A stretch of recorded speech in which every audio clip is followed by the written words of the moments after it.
और आज सबसे पहले फिक्र बांग्लादेश में रहने वाले अल्पसंख्यक हिंदुओं की करेंगे। बांग्लादेश सनातन जागरण मंच के प्रमुख नेता चिन्मय कृष्णदास की गिरफ्तारी के बाद अब वहां पर हिंदुओं के विरुद्ध हिंसा का नया और खौफनाक दौर शुरू हो चुका है। हिंसा के इस नए और डरावने चैप्टर में हिंदू मंदिरों पर फिर से कई हमले हैं। एक वकील को जान से मार देने वाली क्रूर घटना है और सबसे बड़ी बात यह है कि एक एक इस्कॉन भक्त और एक एक हिंदू को बांग्लादेश में घरों से बाहर खींचकर गला काट देने की धमकियां भी हैं। तो बिना देर किए आपको पहले इस खूनी धमकी से जुड़ा 30 सेकंड का वीडियो दिखाते हैं। यह वीडियो इस बात का ठोस सबूत है कि नोबेल शांति पुरस्कार से सम्मानित मोहम्मद यूनुस की सरकार में खुलेआम हिंदुओं को काटे जाने के नारे लग रहे हैं और मोहम्मद यूनुस ने ये नारे बहुत शांति से सुनकर अनसुना कर रहे हैं। सारे वीडियो हमने देखा कि किस तरह जो इस्लामिक संगठन है रास्ते में निकल के बोल रहे हैं कि हम लोग इस्कॉन के एक एक भक्त को किडनैप करेंगे, उनको टॉर्चर करेंगे और फिर मारेंगे।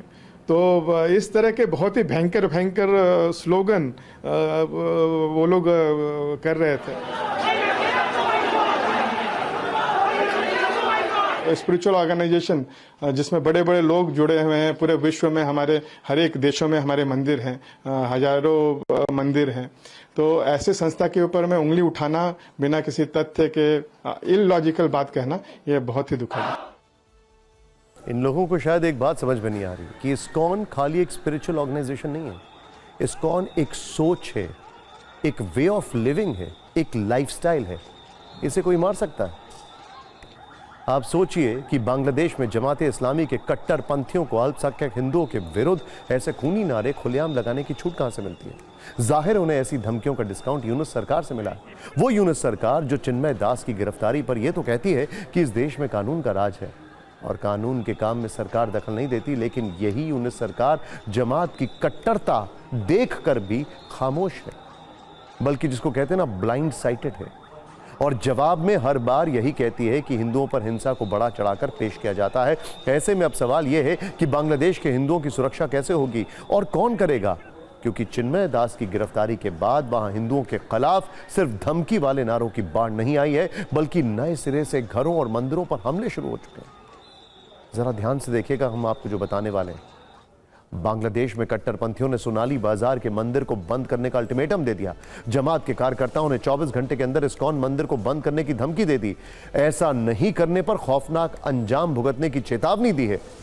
आपको बता दें कि सोनाली बाजार के इस्कॉन मंदिर का बोर्ड जमात के कट्टर कार्यकर्ताओं ने पहले ही हटा दिया था। अब उन्हें इस्कॉन को ही बंद करा देने का ऑक्सीजन भी यूनुस सरकार से ही मिला है। वो यूनुस सरकार जिसने इस्कॉन को एक आतंकी संगठन बताकर दुष्प्रचार करने की कोशिश की थी और इस्कॉन के सचिव चिन्मय दास पर राष्ट्रद्रोह का फर्जी केस लगाकर जेल भेज दिया। सोचिए कि जब सरकार ही कट्टरपंथियों जैसे काम करने लगे तो कट्टरपंथियों को खुली छूट भला क्यों नहीं मिलेगी? इसका नतीजा यह हुआ कि कल चिन्मय दास को जमानत नहीं मिलने के बाद पुलिस और प्रदर्शनकारी हिंदुओं में झड़प हुई, जिसमें एक वकील की जान चली गई। इसके बाद कुछ कट्टरपंथियों ने रात के अंधेरे में चटगांव के 3 हिंदू मंदिरों को निशाना बनाया। फिरंगी बाजार में लोकनाथ मंदिर और मनसा माता मंदिर के अलावा हजारी लेन में काली माता मंदिर में घुसकर तोड़फोड़ की कोशिश की। ये घटनाएं बताती हैं कि बांग्लादेश में हिंदू होना अब गुनाह जैसा हो गया है। वहां उन्हें न्याय और सुरक्षा मिलना तो दूर, जिंदगी पर ही भारी संकट है। इस वजह से बांग्लादेश के हिंदू डरे हुए हैं, सहमे हुए हैं, परेशान हैं। लिहाजा इस्कॉन ने एक बार फिर भारत सरकार से मदद मांगी। वही बांग्लादेश में हिंदुओं पर हो रहे लगातार हमलों से अब भारत के राजनीतिक दलों में चिंता दिखाई देने लगी है। कांग्रेस और तृणमूल कांग्रेस दोनों ने भारत सरकार से बांग्लादेश में हिंदुओं की सुरक्षा सुनिश्चित करने की अपील की।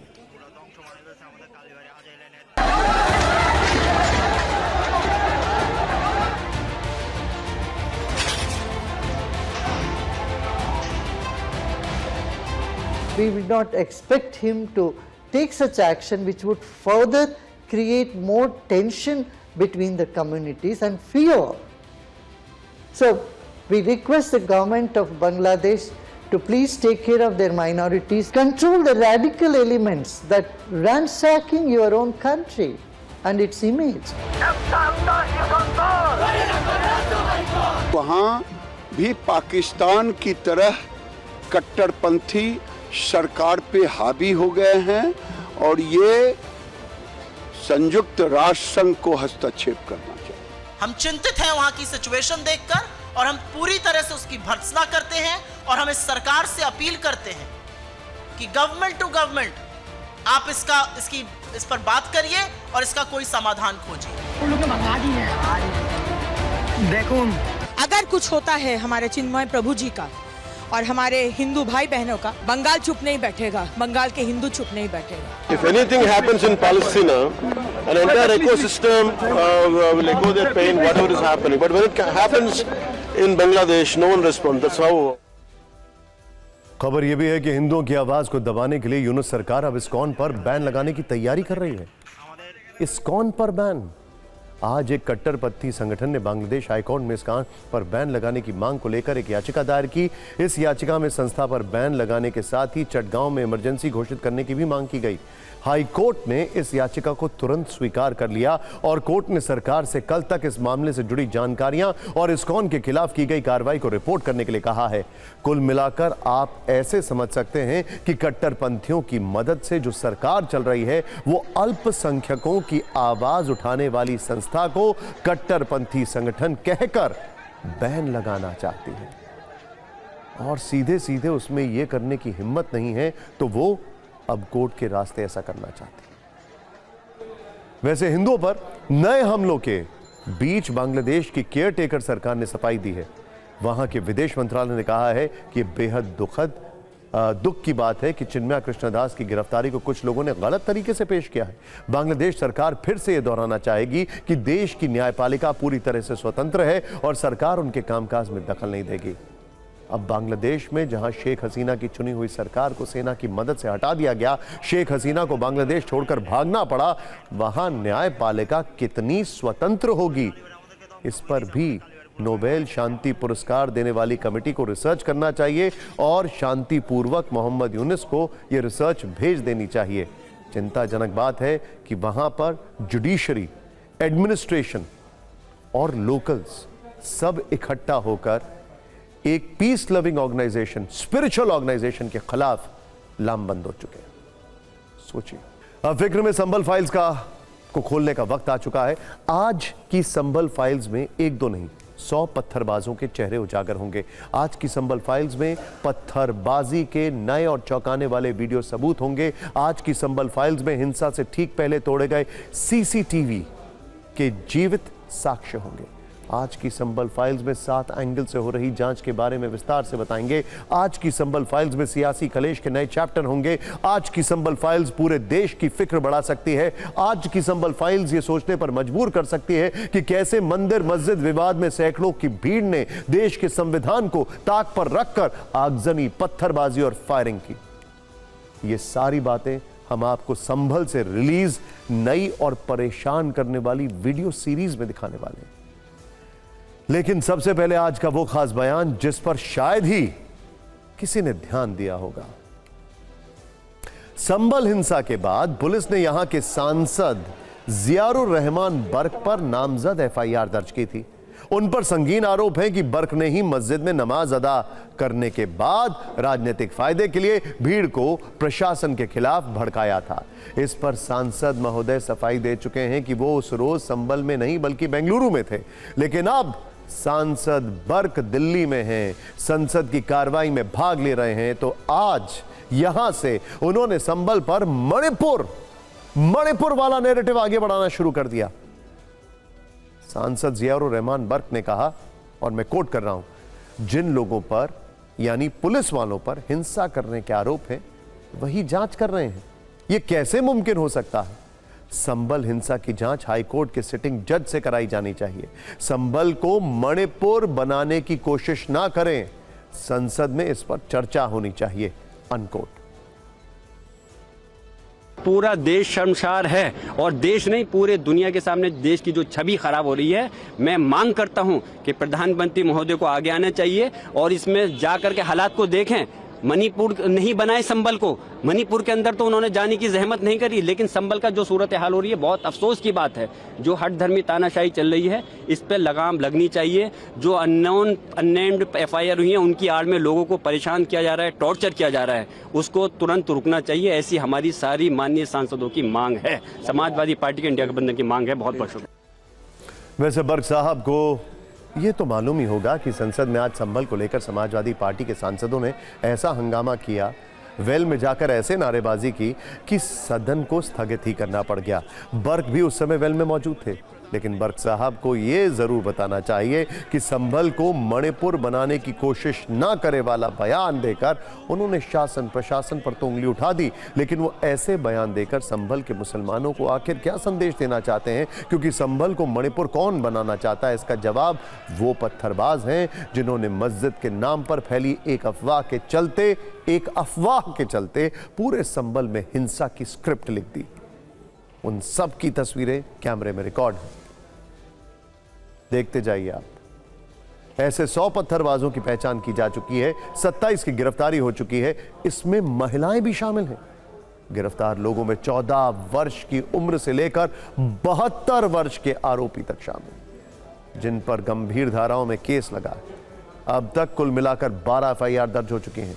कठोर एक्शन के लिए जनता से इन पत्थरबाजों को पहचानने की अपील की गई है और इन सभी पत्थरबाजों के पोस्टर अब चौक चौराहों पर लगाने की तैयारी है। इन आरोपियों से हिंसा में हुए नुकसान की वसूली करने की कड़ी योजना है। जो लोग पकड़ में नहीं आएंगे उनके ऊपर इनाम भी घोषित हो सकता है। पुलिस ने पहले ही ऐसे उपद्रवियों के विरुद्ध राष्ट्रीय सुरक्षा कानून लगाने की बात कह दी। आप इन पत्थरबाजों की तस्वीरें अपने टीवी स्क्रीन पर देख सकते हैं। ये तस्वीरें देखने से साफ पता चलता है कि इन पत्थरबाजों का मकसद कितना खतरनाक था।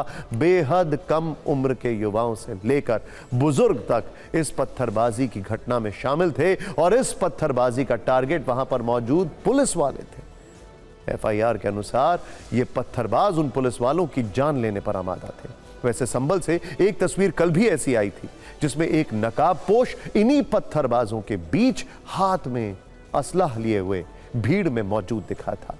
उसने असलहे को सामने खड़ी पुलिस टीम पर तान रखा था। उसने गोली चलाई थी या नहीं ये जांच का विषय है, लेकिन ये कौन शख्स था पुलिस अब इसकी भी पहचान करने में जुटी है। और बात सिर्फ तस्वीरों तक सीमित नहीं है, अब संभल हिंसा के कुछ वीडियो सबूत भी हैं, आपको जरूर देखने चाहिए।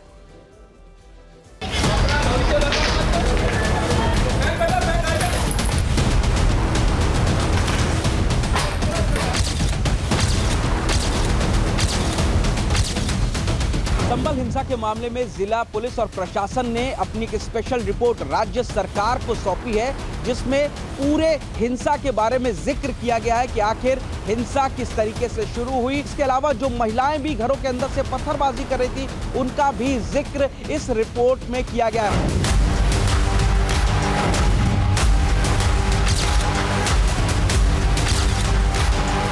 इस वक्त हम रुकैया आरोपी जो महिला है और नजराना उनके घर पे खड़े हैं, लेकिन यहाँ पर ताला लगा हुआ है।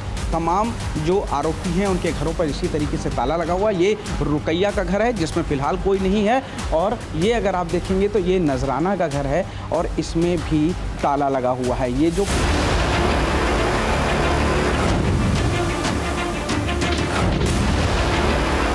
का कहना है कि ये पत्थरबाजी कर रही थी आपकी बेटी, तो जब ये हिंसा हुई तो वो घर में ही थी। हमारे जब लड़ाई की आवाज़ सुनी, हमारी नन भात जो है घर में थी बेटी मेरी और बहू, तो बाहर के किवाड़ देकर यहाँ के किवाड़ देकर अंदर बैठ गई, वो तो डर के मारा। किसी निर्दोष के खिलाफ पुलिस कुछ करेगी नहीं, जो आदमी है उपद्रववादी उनके खिलाफ भी पुलिस कार्रवाई करेगी। अब आपको 7 एंगल से संभल हिंसा की जांच के बारे में विस्तार से बताते हैं। आप इसे 7 सवाल कह सकते हैं जिनके इर्द गिर्द पुलिस दंगे की जांच कर रही है। पहला जो है नंबर 1, हिंसा वाले दिन इतनी भीड़ आखिर किसके कहने पर जमा हो गई। नंबर 2, मौके पर मौजूद भीड़ को हिंसा के लिए उकसाया किसने। नंबर 3, दंगाइयों ने जो CCTV तोड़े उन्हें रिकवर किया जा रहा है। नंबर 4, हिंसा के समय इलाके में कितने मोबाइल नंबर एक्टिव थे।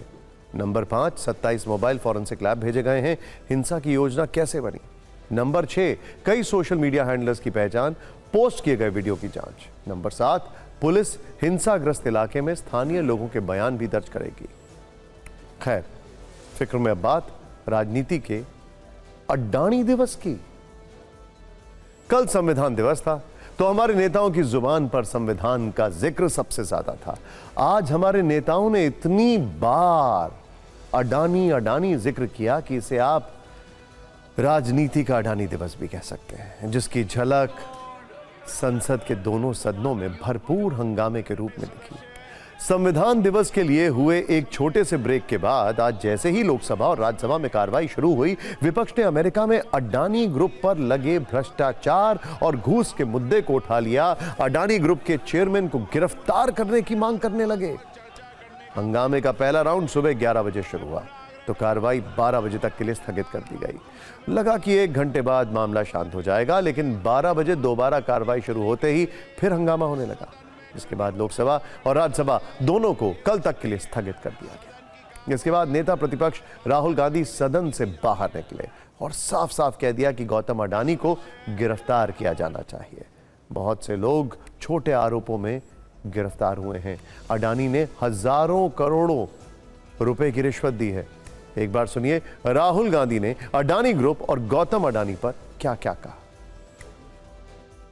Adani Greens have denied all the allegations of bribery charges. You think Adani is going to accept the charges? Which world are you living in, brother? Obviously, he's going to deny the charges. The point is, he has to be arrested. The point is, he has to be arrested, as we have said. Hundreds of people are being arrested on tiny charges. The gentleman has been indicted in the United States for thousands of crores. He should be in jail. And the government, please let me speak. And the government is protecting him. दरअसल कांग्रेस ने लोकसभा में Adani group के भ्रष्टाचार के मुद्दे पर JPC के गठन की मांग को लेकर स्थगन प्रस्ताव दिया था, जिसे स्पीकर ने खारिज कर दिया। इसके बाद हंगामा बढ़ा और फिर विपक्ष और पक्ष दोनों ने एक दूसरे पर तीखे हमले किए।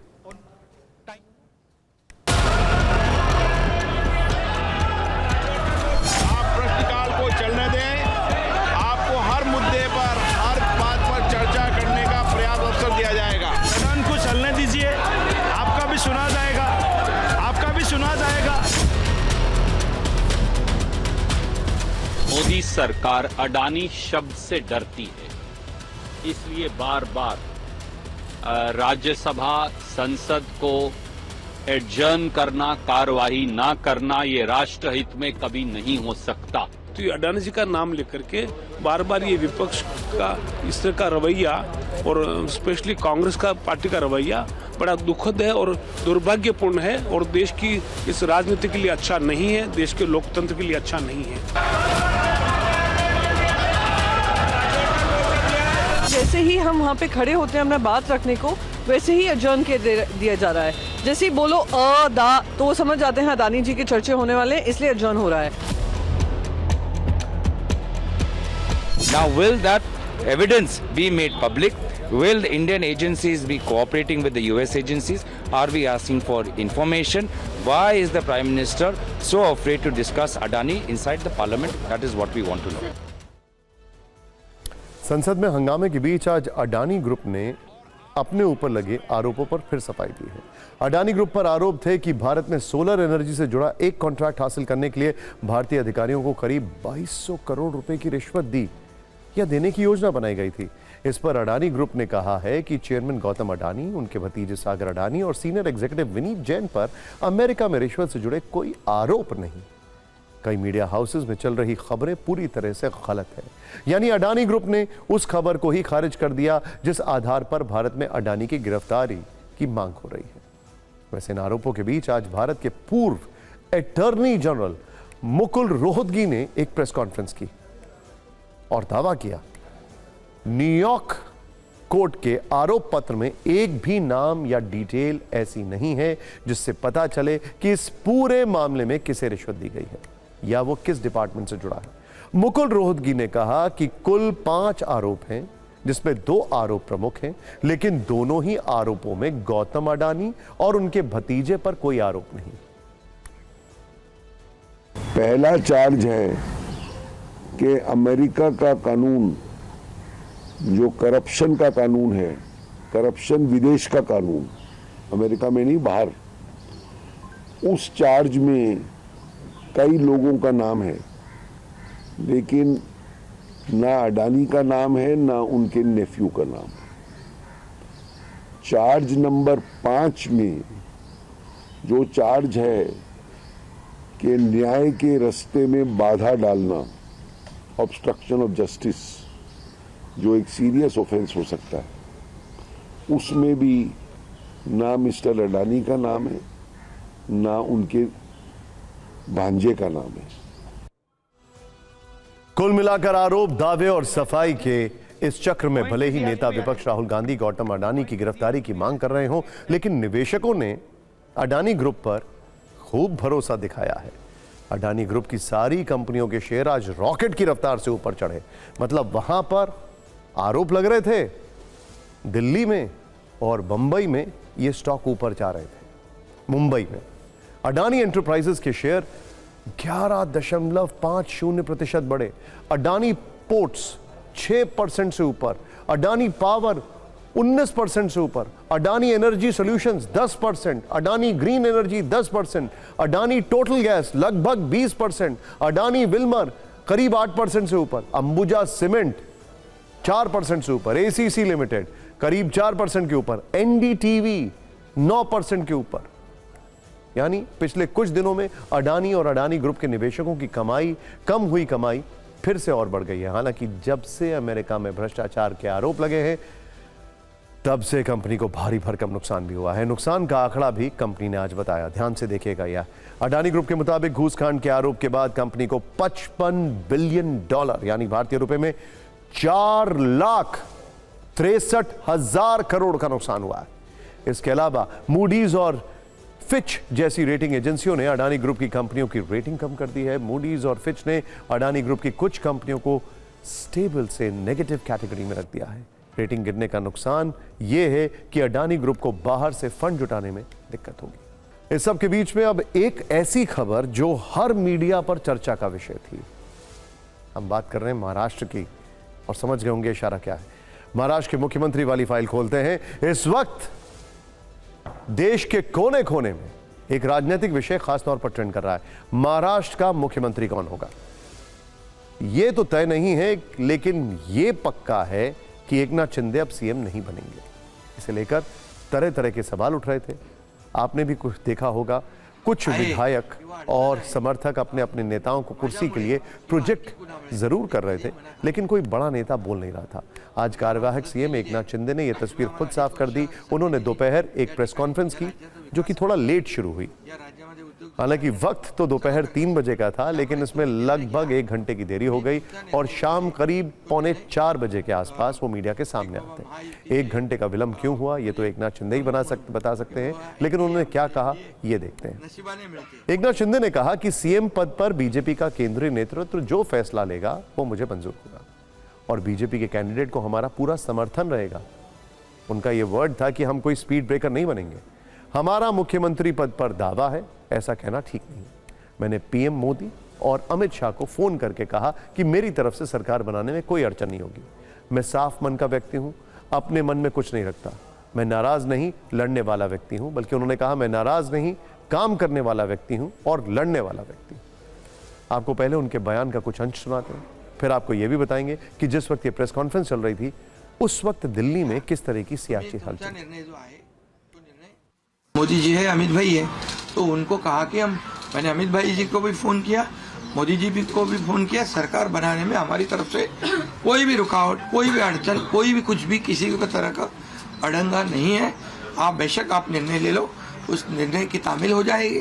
भारतीय जनता पार्टी के वरिष्ठ नेता जो निर्णय लेंगे मुख्यमंत्री पद के बारे में, जो उनका कैंडिडेट होगा, उसको हमारा शिवसेना का पूरी तरह समर्थन है, पूरी तरह हमारा पाटिंबा उनको है। महायुति में कभी भी कोई एक दूसरे के प्रति अलग मत ये रहा नहीं है। हमने हमेशा साथ में बैठकर निर्णय किए हैं और चुनाव से पहले भी हमने कहा था कि चुनाव के बाद साथ में बैठकर निर्णय करेंगे। कुछ लोगों के मन में जो शंकाएं थी उनको दूर करने का काम सम्माननीय एकनाथ शिंदे जी ने किया है। जल्द ही हम हमारे नेताओं के साथ बैठेंगे और उचित निर्णय करेंगे। एकनाथ शिंदे ने आज प्रेस कॉन्फ्रेंस करके जमाने को यह बता दिया कि वो राजी हैं। इस दौरान उन्होंने अपने 2.5 साल के काम गिनाए, केंद्र सरकार से मिली मदद के लिए प्रधानमंत्री मोदी को धन्यवाद दिया। लेकिन दोपहर में जब एकनाथ शिंदे की यह प्रेस कॉन्फ्रेंस हुई तब दिल्ली में 2 बड़ी हलचल हुई, जिसे आपके लिए जानना बहुत जरूरी है। नोट करने वाली बात यह है कि शिंदे के मीडिया के सामने आने से पहले दिल्ली में एकनाथ शिंदे गुट के नेता और सांसद अमित शाह से मिलने पहुंचे। आप ये वीडियो देख सकते हैं जिसमें आपको मिलन देवड़ा भी दिख रहे होंगे। इससे ठीक पहले दिल्ली में ही एनसीपी अजीत गुट के नेताओं के साथ गृह मंत्री अमित शाह की मुलाकात हुई। अजीत गुट के सुनील तटकरे और प्रफुल्ल पटेल अमित शाह से मिले, उनकी बातचीत हुई। दिल्ली में मुलाकातों का यह दौर तब तक चल रहा था जब तक एकनाथ शिंदे प्रेस कॉन्फ्रेंस करने वाले थे। दिल्ली आने से पहले सुबह सुनील तटकरे की एक और अहम मुलाकात हुई। वो मुंबई में देवेंद्र फडणवीस के बंगले पर गए, जहां फडणवीस ने उनका अभिवादन किया। सुनील तटकरे अजीत गुट के सीनियर नेता हैं। सुबह एनसीपी नेता से मुलाकात के बाद देवेंद्र फडणवीस नागपुर के लिए निकल गए। वो संभाजी नगर गए। आपको बता दें कि जिस वक्त एकनाथ शिंदे पत्रकारों के सामने अपना पक्ष रख रहे थे, उस वक्त देवेंद्र फडणवीस नागपुर में थे। वहां उनका स्वागत हो रहा था। वैसे सियासत में कई चीजें बोलकर नहीं कही जाती, हाव भाव और तस्वीरों के जरिए भी संदेश दिया जाता है। ऐसे वक्त में जब महाराष्ट्र में प्रचंड बहुमत के बावजूद सीएम पर फैसला 4 दिन से फंसा हुआ है, तो ये तस्वीरें और मुलाकातें बहुत मायने रखती हैं। अब कहा जा रहा है कि कल शाम को दिल्ली में महाराष्ट्र एनडीए नेताओं की बैठक हो सकती है, लेकिन इन तस्वीरों और शिंदे की प्रेस कॉन्फ्रेंस से महाराष्ट्र में सीएम की कुर्सी का सस्पेंस लगभग खत्म हो चुका है। अब तक यही माना जा रहा है कि बीजेपी की तरफ से देवेंद्र फडणवीस ही मुख्यमंत्री का चेहरा हो सकते हैं। हालांकि राजनीति संभावनाओं और अनिश्चितताओं का खेल है। वैसे भी बीजेपी का सरप्राइज देने का इतिहास काफी पुराना है।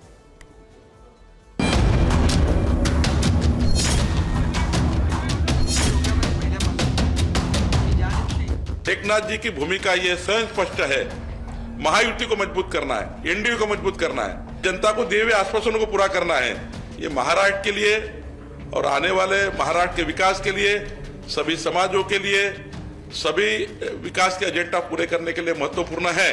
के जो उनके आकाओं का जो निर्णय रहा है बीजेपी के, वो जो राज्य में मध्य प्रदेश हो, छत्तीसगढ़ हो, कई राज्यों का उदाहरण दे सकते कि चेहरे जो थे वो गायब कर दिए हैं। अब महाराष्ट्र में क्या होगा इसका अंदाज तो मैं नहीं बना सकता हूँ, लेकिन जो ये सब मामला लेट हुआ उसके पीछे में बहुत बड़ा गणित है। मैं बता रहा हूँ अभी क्या क्या होगा आगे देखिए।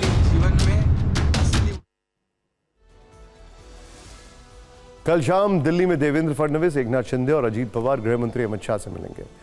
तब पिक्चर पूरी तरह साफ होगी। इस बीच हमारे संवाददाता राजीव सिंह ने बीजेपी सूत्रों के हवाले से कुछ जानकारी जुटाई है। सूत्र बता रहे हैं कि भले ही नाम की घोषणा नहीं हुई हो, लेकिन महाराष्ट्र के अगले मुख्यमंत्री की रेस में देवेंद्र फडणवीस सबसे आगे हैं। उनके नाम पर बीजेपी के केंद्रीय नेतृत्व की मोहर लगभग लग गई है। सूत्र बता रहे हैं कि 25 नवंबर की देर रात दिल्ली से बीजेपी के एक वरिष्ठ नेता ने एकनाथ शिंदे को फोन किया और उन्हें बीजेपी के अगले सीएम होने की जानकारी दी। अगले 2 दिन में बीजेपी के पर्यवेक्षक मुंबई जाएंगे, जहां विधायक दल का नेता चुनने की औपचारिकता पूरी की जाएगी। सूत्र बता रहे हैं कि देवेंद्र फडणवीस को सीएम पद के लिए एनसीपी अजीत गुट का समर्थन मिलने से एकनाथ शिंदे के तेवर नरम पड़ गए। उनके पास कोई विकल्प नहीं बचा है। अब 2 दिसंबर को मुंबई के शिवाजी पार्क में शपथ ग्रहण समारोह के आयोजन पर विचार चल रहा है। उधर महाराष्ट्र विधानसभा सचिवालय की ओर से विधानसभा की बैठक की तैयारियों के लिए नोटिस जारी कर दिया गया है, लेकिन बैठक कब होगी ये तारीख अभी नहीं बताई गई। बीजेपी सूत्रों से लेटेस्ट अपडेट यह भी है कि महाराष्ट्र की नई सरकार में मौजूदा व्यवस्था बनी रहेगी, यानी 1 सीएम और 2 डिप्टी सीएम होंगे। इसमें इंटरेस्टिंग बात यह है कि जब एकनाथ शिंदे से सवाल पूछा गया कि क्या आप डिप्टी सीएम बनेंगे, तो उन्होंने इस पर कोई जवाब नहीं दिया।